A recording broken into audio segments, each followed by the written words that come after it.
Payne, P-A-Y-N-E. I'm president of the Citizens Civic Alliance for Cooler, Rhode Island.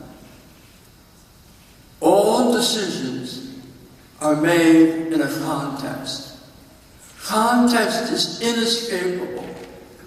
Thus, what you may think is a narrow decision can actually have broad and far-reaching impacts. And an obligation rests upon us all to consider the impacts of our decisions.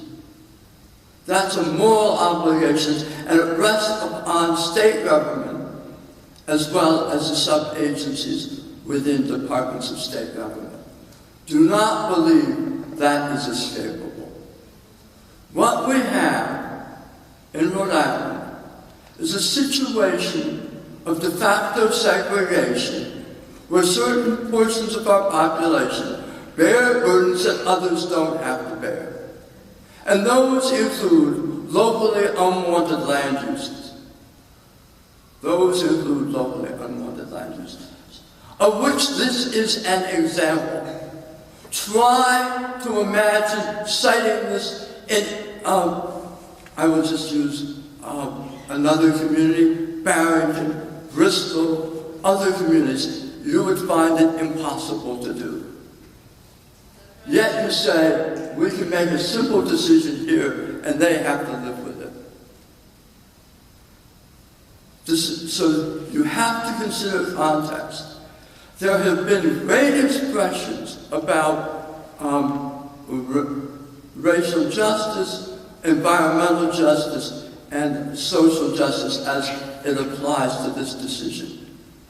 Those are real concerns. They merit being addressed. It is appropriate to figure out ways to have time to address them so that people can say, yes, we were heard and we were treated fairly in context.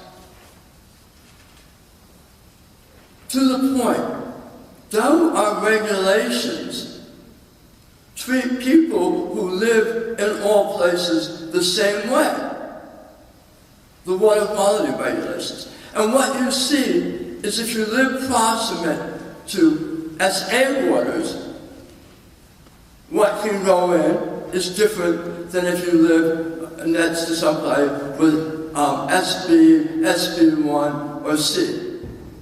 Slightly different standards. The highest standards are for the more pristine areas.